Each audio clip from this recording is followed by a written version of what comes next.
You're at the Coaching Inn, 3D Coaching's virtual pub, where we enjoy conversations with people who are engaged in the world of coaching.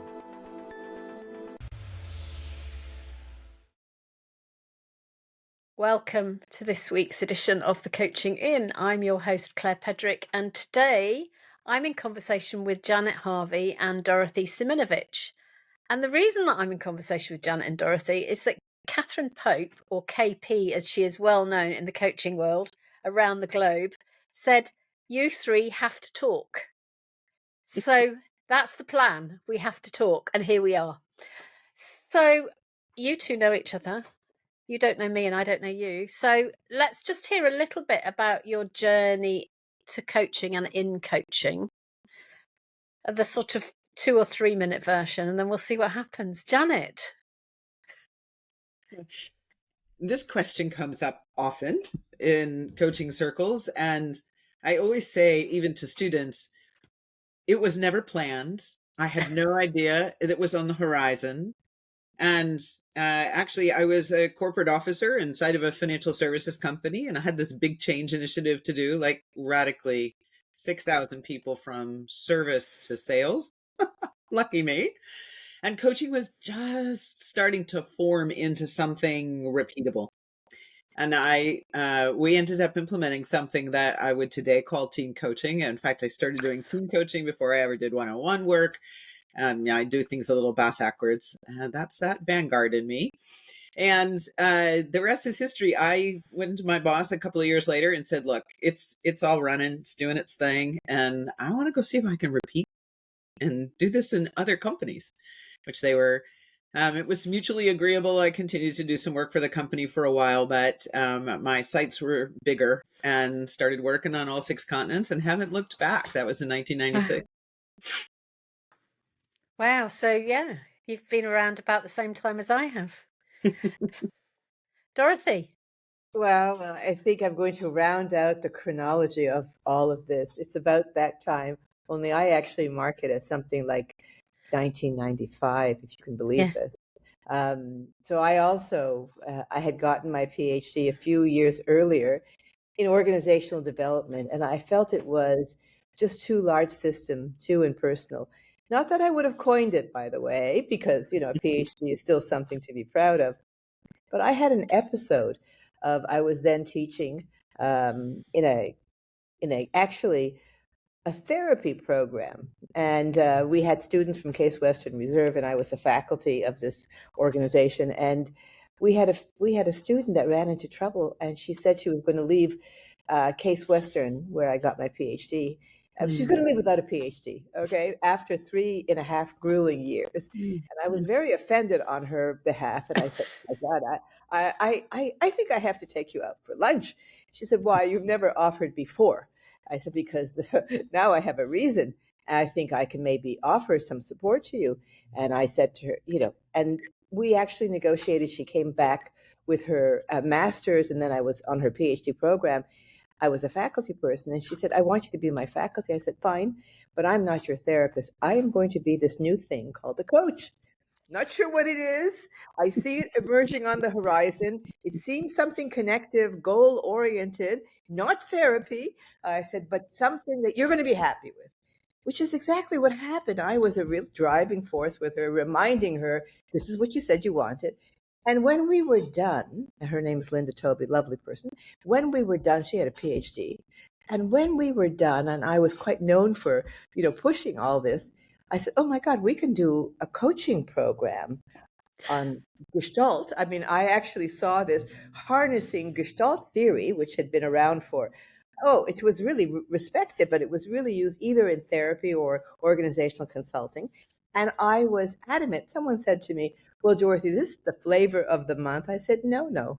It's an umbrella under which people, very talented people, or even ordinary people who would not do the work that makes them feel vulnerable in front of others, don't want to come to therapy."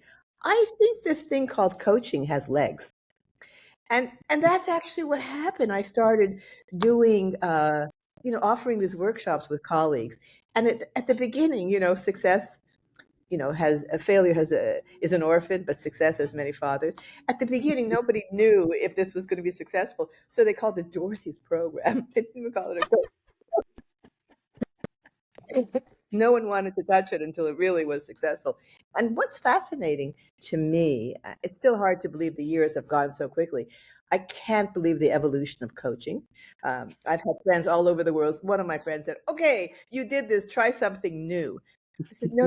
Now we have to deepen it, try something new. You don't just try something new every month, like flavor of the month. It's interesting, the evolution of coaching now, I think, that it's gotten more, not just recognized, but also it's shaped our thinking about learning as well. So in it with ICF, I mean, we got our program approved. I know Janet because the famous Janet.Harvey, I have to just say, to be with Janet is like, oh my God. And Claire, it's absolutely true, Janet. I bow to you on so many occasions. Yeah. And Claire, we were together with Kathryn in 2012. I just can't believe the years have been like that. It was a marvelous ICF conference. And I think that's one more thing I want to say. I love the global nature of coaching all around the world. I mean, that's also why I know Janet was so proud to be ICF president of the board, because coaching takes you around the world, and myself as well.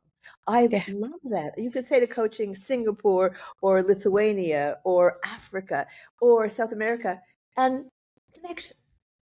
Yeah. I love that. I was also in the room in 2012. And do you remember KP had got this woman that nobody had really heard of very much. Yes. And her name, what was her name? Brene Brown.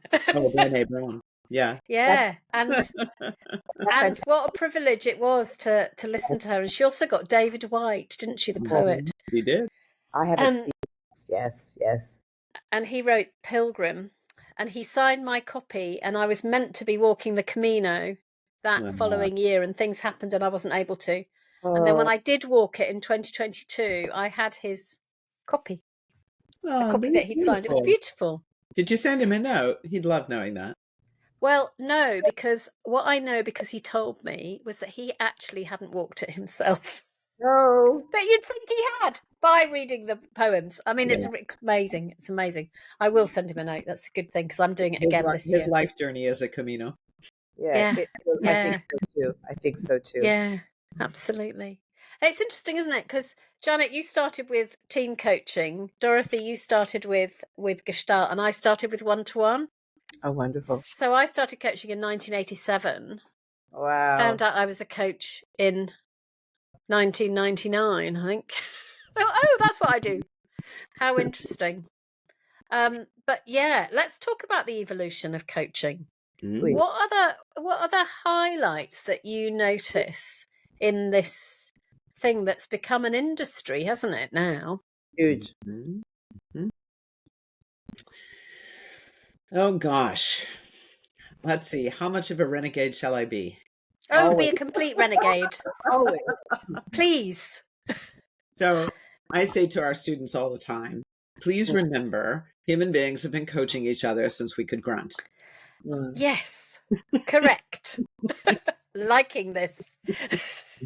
And so that means it's important to step back and say, why now constellated in this shape and form? And, part of being in the ICF family is really a responsibility to hold on to the history. Yeah. And there are two rivers that started in parallel. Yes, there were many, many coaches doing many, many different forms before there was an organization by AMCC and ICF. But what those two organizations did was try to put it down on paper. Can we see the two dimensions of something that utterly transforms a person's experience of their life, helping them to come back home, to reconnect to a center, to find a way to recognize their essence and sustain that connection, no matter what's going on out there?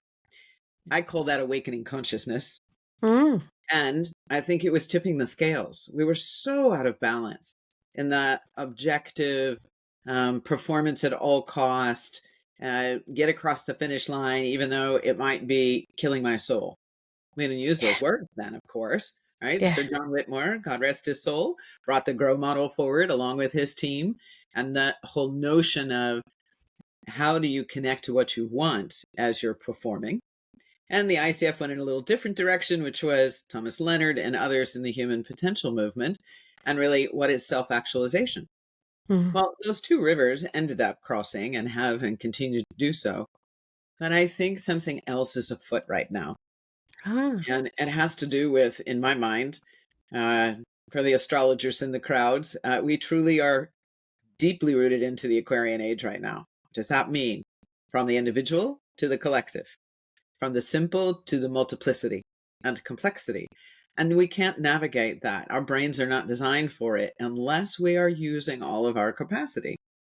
So the aspects of the self that are more instinctive and intuitive that have been dismissed in the favor of logic and analysis are now coming back into the fold. And for this, I say, congratulations, pandemic. You did the job, right? The high side of the pandemic is it Yeah. revealed that we have an entire organizational construct based on command and control that doesn't work when you're distributed. And if for no other reason we won't get on airplanes anymore to save the planet, we better learn how to do this well. And I think this is a bleeding edge of where coaching will make a huge contribution in societal transformation.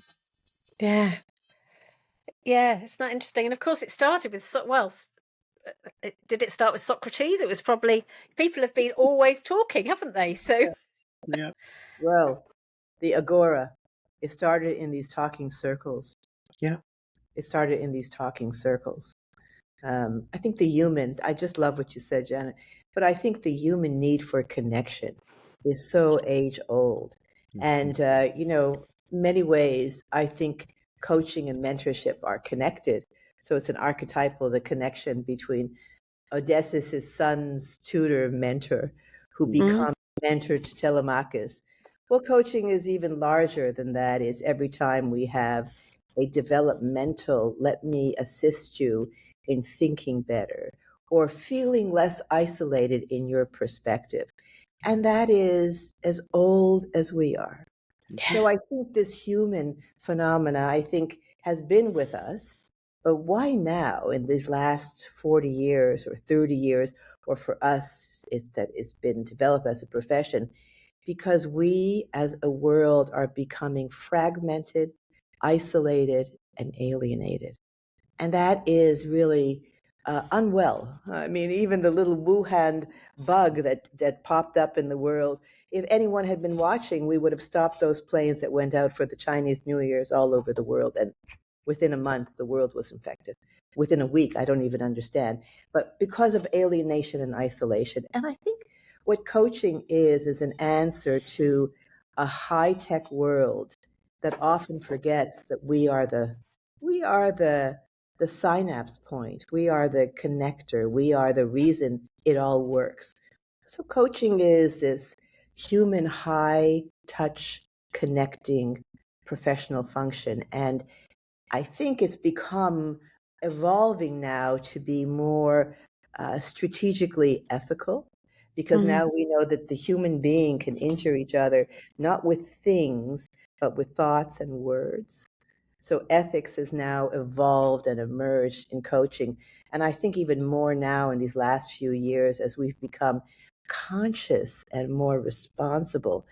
And I think the other thing that I think is so fascinating, I mean, Janet runs an incredible program, Invite Change, and there's many wonderful programs in the world.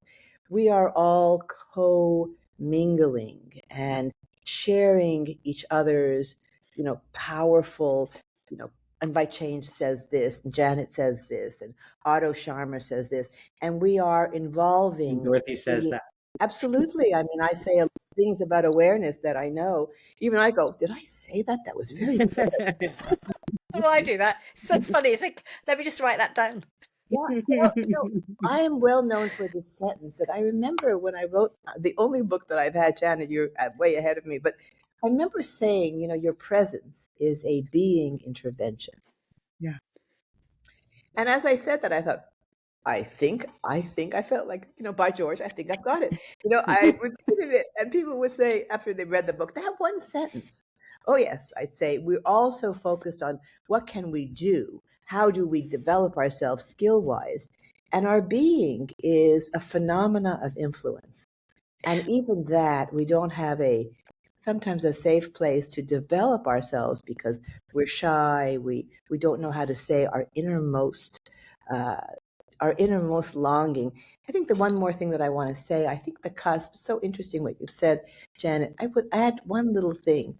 I think in the alienation that's occurring, and I have to thank COVID, even as I can't stand what happened with COVID. Right. But I think we've become much more aware of the need for belonging, the longing for belonging, and the unwellness when we're fragmented. Long ago I was a smoker, so anyone who was a smoker thinks I know I'm an idiot. I don't know why I did it, but there is something about the ritual. Having said all of that, not being connected and being in social isolation and feeling the lack of connection is as injurious as smoking 15 cigarettes to a pack of cigarettes a day. Wow. That to me is shocking. It means our need for connection, and also to understand that affects the most amazing of people. Vivek Murthy wrote a book called Working Together. Here he is a Surgeon General, not once but twice. And he really shared his tremendous depression out of isolation. His whole family had to come together to help him come out of it. And I think that's not good for him, but it's wonderful for the world that allowed him, as Brene said, to share his vulnerability that allows the rest of us to get in line. So belonging is my thing that I talk to people about today, because I think when we're not connected, whether it's in organizations or whether it's just walking in our social world, we feel less sharp, less happy, less emotionally vibrant, and actually less physically well. So much there about soul. Yes. You started out by talking about soul, didn't you, Janet? But then everything that was said after that was about soul and connection and Yes. humanity and that beautiful thing about belonging. Dorothy, we should have read your book before we wrote The Human Behind the Coach, because that would have made a great quote. Oh, well, Presence is a being intervention. I think the ether had it, but thank you so much. But it's interesting because when we started out writing that book during the pandemic, human wasn't a word that was used a lot. Terrible. And by the time it was used, but it wasn't, you didn't see it everywhere. And then suddenly, by the time the book was published 6 months ago, you think this was the title of our time. Yes. Fascinating.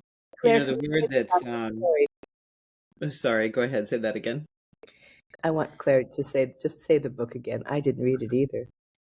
The book's called The Human Behind the Coach. Yeah. Wonderful title. Janet, and it's about what you said, which is presence is a being intervention, and actually it's not what we know, it's how we are. And it was written to challenge, well, to say that all the stuff about do more, do this. No. It was to say, actually, that doesn't get you all the way. I know. Yeah, and what's the destination, right? So the word that's been rumbling for me for a couple of years now is dignity. I remember I was sitting in the living room of a friend and colleague that lives here on Whidbey, where I am, north of Seattle. And there was a gentleman who was working with the Congress and doing coaching between the Republicans and the Democrats long before we have the mishigosh we have now. So I'm going to say this is like 17, maybe. And we were having a conversation about what we thought was creating the division. Little did we know we'd get to where we are today. But I, in this very small voice, said, it's a problem of dignity. And I had been studying John A. Powell's work from UC Berkeley, which is the Institute of Belonging. His book just came out, by the way. It is wicked good. Belonging, Not Othering. And that's on my list. Yeah, it's fabulous. Really, really well done. And for me, I kept asking the question, what is it that has us choose to not belong? All right. So if I'm always part cause or agent of my life experience, What am I unable to see? It's opaque to me that I am making choices that are resulting in me feeling isolated. Because until we pull back the projection that somebody's done it to us, we can't be aware of our own sense of what I call sovereignty, right? I have an inner authority. Can I listen to it? I love what Dorothy said about that. I think we do a lot of relearning for people about how to listen to an inner set of selves.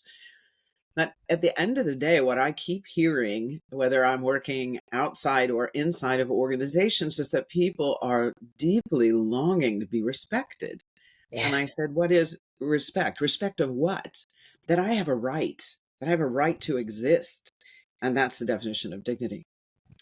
And so I think Eleanor Roosevelt's work in bringing the Human Rights Declaration forward after World War II is languishing out there in the ethers, and we need to bring it back. We've sort of forgotten our responsibility to each other and the right to dignity. And I love that dignity is a much deeper word than inclusion. Yeah. Because inclusion kind of goes, you can come in. Yeah, it's transactional, not foundational.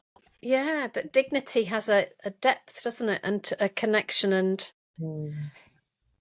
there's some political stuff going on in the UK at the moment around anti-Semitism and racism and all sorts of things. And it feels like there's a whole part of the conversation there that's missing.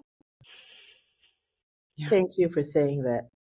Even though that is where the world is, and it's very hard to just put our finger on the nerve ending. So I think it's actually maybe that's so important. So dignity for all of us who need to say the hard or the hard words, the hard thoughts, and just let it sit, with us. I don't know if we have the answer, but not even raising the hard words that are frightening us is really terrible. I was part of something recently that we presented something called Crucial Conversations, which is very, it was wonderful work. It is. But what was fascinating to me is these issues, what's going on now. There was a collective, let's not talk about this. Because if we do, what's going to happen? And I think Claire, I think Janet, I think that's one of the great challenges we have today. How do we use our social consciousness for this very difficult time? Yes. For this very difficult time. And it's interesting, we're three women here, and three women who've been in coaching a long time, and three, I think, brave women. But this is, for me, the litmus test of our times. Can we address these very hard moments together, not run out of the room, not burn God down the wall, God forbid, but have this conversation? Yeah, and that systemic principle of acknowledging what is. Yes. Even when we don't know what to say next. Because I think often things aren't acknowledged, are they? Because then what do we say? But actually, they need naming. Yes, they need naming. Yes, we know that. And You're reminding me of Nancy Klein's work. And generative listening, right? Time to think. And I was with a group of leadership coaches, about 190 of them, during International Coaching Week. And they asked me to talk about something in the book. The chapter heading is Deliberate Judgment. Wonderful. And during the Q&A, somebody brought up an example, and I said, okay, I want all of you to pull your chair back just a couple inches and tell me, what's the 4-letter word that every single leader expresses as their excuse for not choosing to pursue what their mind, heart, and gut tells them is the right way to go? Literally 70 seconds. And somebody said pace, and I said, you're warm. It was another 15 seconds before the word time came out, which was, of course, the 4-letter word I was thinking about. And I was really quite shocked by that. I said, seriously, folks, are you all struggling with time? Because if you are, then you're not paying attention to it with your clients. It's a construct. It's a choice. It's a set of choices we make over and over and over again that are signaling what we value.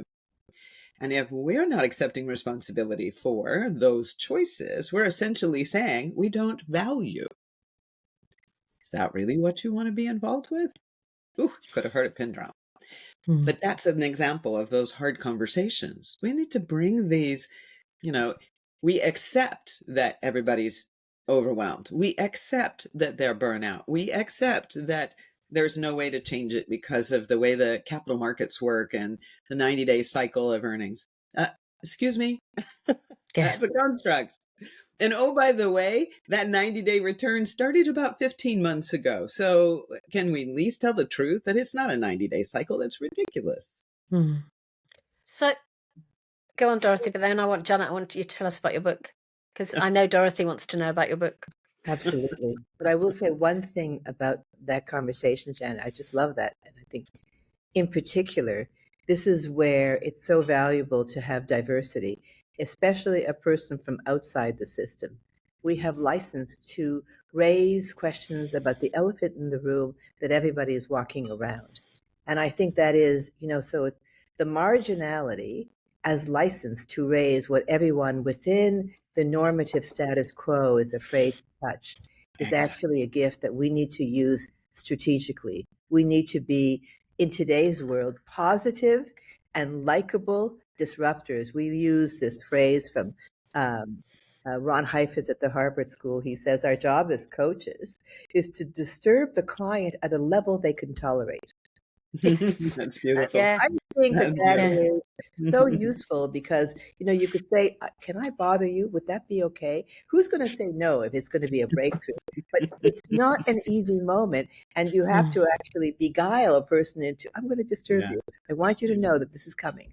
And I think that's where it starts. Yeah. Please, let's go to Janet. I just want to share with you something. There's a podcast that we did a few weeks ago with Remy Adekoya about whiteness, wealth, and power. Yeah. And Remy is a really interesting guy because he was born in Nigeria to a Nigerian father and a Polish mother. Wow. And then he went to live in Poland. Yes. So in Nigeria, he wasn't black. In Poland, he wasn't white. And he now lives in the UK. But what's interesting is that he speaks about whiteness, wealth, and power so from outside the system because he's not British. Right. And he's not American. Right. And that standing outside is a really important thing, isn't it? Well, one of our greatest orators, long gone, of course, and Janet, you're going to know this name because it's so famous, Frederick Douglass. He was a freed black slave in the just before, the Civil War. And he used to get up and say, I'm speaking to you with a voice that I don't own, with legs that I'm standing on you that are not mine, that are owned from someone else, with ideas that my owners would claim. And even now, when we heard that language, we're shocked. And of course, it's wondrous because no one even could believe that he was black because his speaking was so excellent. That's what the bias and the racism and the contempt look like. Now, then, always. And we have to confront it. So I do love these moments. And when you hear a story like that, isn't that inspiring? So thank you. Thank you, Dorothy. So Janet, tell us about your book. So the book is called From Tension to Transformation. Great. A Leader's Guide to Generative Change. And honestly, I had not intended to write a second book, but I found myself in the fall of 22 in a funk. Business was fine. The school was going great. I've got plenty of clients. The team's got plenty of work. But I was restless. And so I went to see somebody.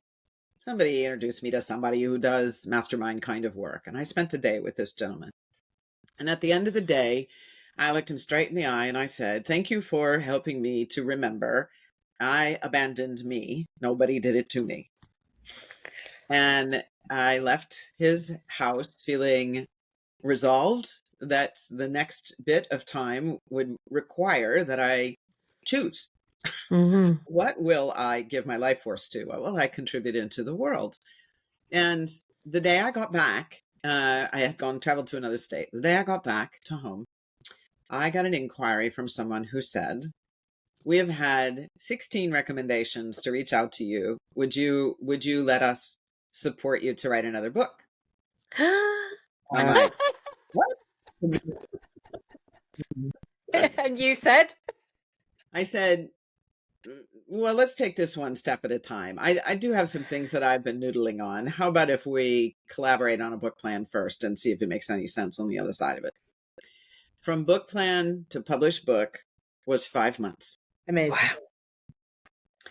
So what I learned out of that is that we have so many seeds inside of us, and the resolve to listen and allow it to get expressed is really the key. Mm. And I started to think about when we were trying to title the book, we had hundreds. But I said, one of the things that is a hallmark for me is that I take very simple ideas that people reject and turn them back forward to us again. When I did the Wow. TEDx talk a couple of years ago, that was all about judgment. We have turned everybody into a zero judgment environment, which is ridiculous. Judgment is as common as breathing. It's how humans make sense of our lives. It's being judgmental in an unconscious way that's hurtful. And if we don't pull those two things apart and accept responsibility to be curious in the face of our judgment, then we create division. There it is.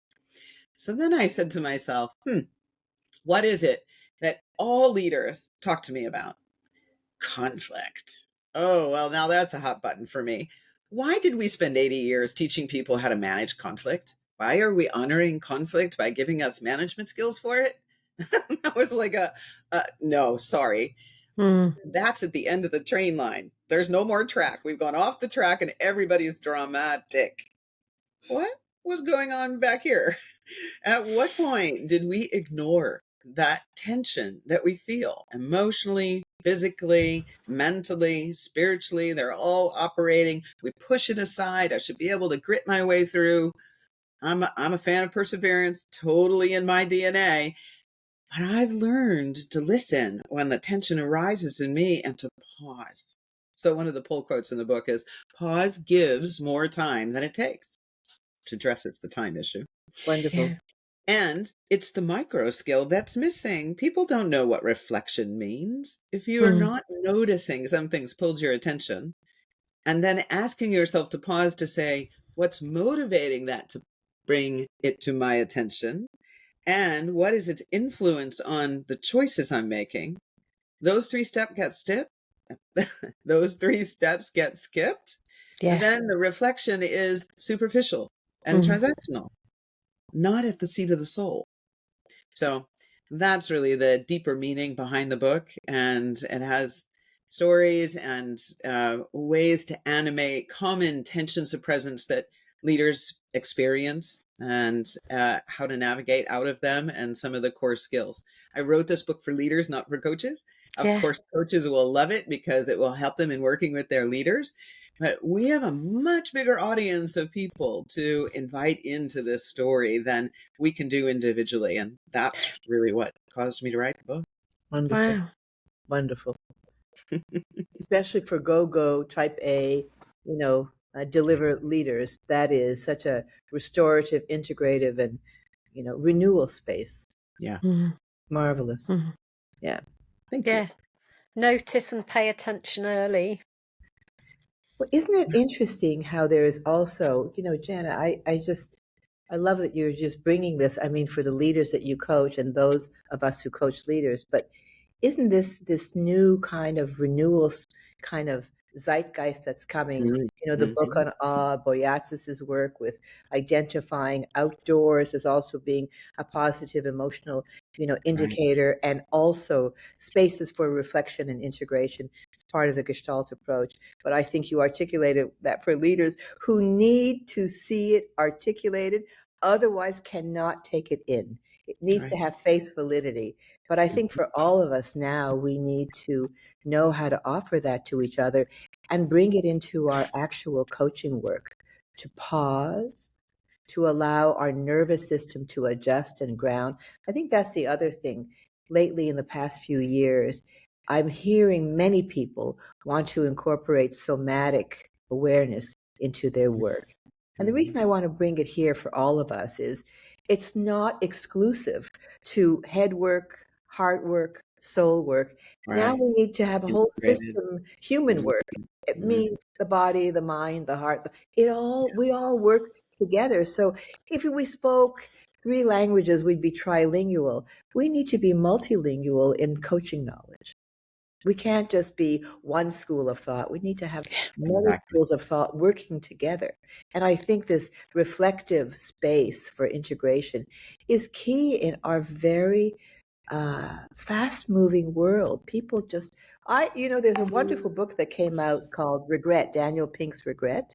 Mhm. I used to always say, awareness without reflection and dismissal leads to regret.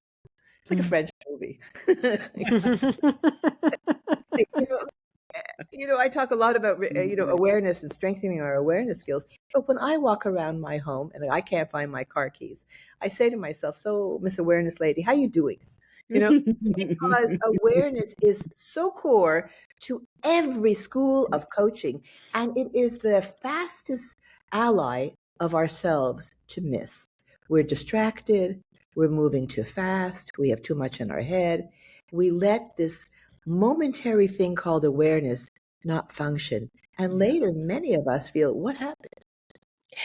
But we have to find our own, don't we? Because somebody Oh, telling us what our awareness is isn't helping us be aware at all. No. Exactly. Yeah, yeah. So it's interesting, isn't it? Because we've gone around that. We started about where you began in these different places, and we've talked about the soul and the connection and the humanity and the belonging.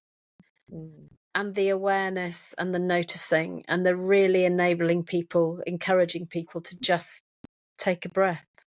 Yes. And notice and pause. What a wonderful thing. So if we take a moment and notice and pause right now.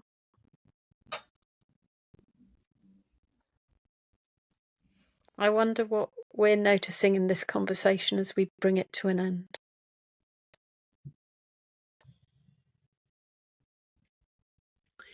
Gratitude and joy. Gratitude that we, as a community, as represented by the 3 of us, are able to express the weaving that I think coaching for the last 27 years has accomplished, in understanding how humans evolve and what is the way to be with each other, right? So I'm grateful, Claire, that you've hosted and that you're continuing with the coaching in. These kinds of conversations are what bring us to the end of this chapter. There is a new book coming because society is transforming. And I'm joyous that our conversation is available to that. And I'm actually quite excited by it, right? I feel ignited interiorly as we're having this discussion. So thank you. Gratitude and joy. Dorothy. I think in many ways, this has just been a moment where we have been joined together from around the world. And that's one of the very key features of what coaching offers, joining around different dimensions, geography, different kind of ways of teaching. And yet at the core, we are always talking about the soul. At the core, we're talking about humanity. At the core, we're looking at presence. At the core, we're looking to help people unpack their own mystery. And it's an honor to share that moment with other people's mystery that we don't know. Because as you say, we get invited into their mystery and it is an honor. So I do think it's an honor. This moment has been an honor. So I'm grateful. It's an honor and a mystery, isn't it? And that's what's so, because is it Rilke who said, live the questions? Because the questions are more important than the answers. And it's a skill and a gift and a muscle, isn't it, that we exercise and that we teach in our teaching. We teach other people to exercise. I'm really struck, Janet. I want to build on what you said about the weaving. Because as we've been talking today, it feels as though some things that that have been noticed are weaving into society in a new and different way. And that, as you said earlier, from the pandemic, society is weaving itself into something different. And the awareness the noticing that we can encourage in ourselves and in others is what a gift. Mm. Thank you so much to both of you for coming to the Coaching In. And Claire, thanks for actually making this so democratizing. There is this feeling that anyone listening can take this for themselves. I want to thank you for that. Well, thank you. So if people want to get in touch with you and continue the conversation, where's the best place to find you? I'm Janet.Harvey at invitechange.com or Janet.Harvey.com. Either one works. Thank you. And I'll put your book in the show notes, Janet. Thank you. Dorothy. Wonderful. I would say Dorothy at gestaltcoachingworks.com or Brilliant. LinkedIn Dorothy Siminovitch. And also I would mention, because I think it still works, my second edition of Gestalt Coaching Primer, which turns Nice. out to be a nice little book explaining something that nobody could understand before. Gestalt coaching. On our reading list, Dorothy. No, absolutely. I still am proud that somehow I wrote it, Janet. So I have to say that Great. for myself. Thank you so much. And I'll just line my book up next to yours, which is The Human Behind the Coach and There you go. Simplifying Coaching. Marvelous. Marvelous. Thank you. So all the details are in the show notes. Thank you, Janet and Dorothy, for coming. And thank you, everyone, for listening. Enjoy the rest of your day. Bye-bye. An As honor. well. Bye. If you've enjoyed what you've heard today, we'd love you to share the podcast with a friend or leave a comment on social media. And if you'd like to become a regular at the Coaching In, you can subscribe on Podbean and all major podcast channels. We look forward to welcoming you next time. You've been listening to The Coaching In, 3D Coaching's virtual pub. For more information, check out 3dcoaching.com.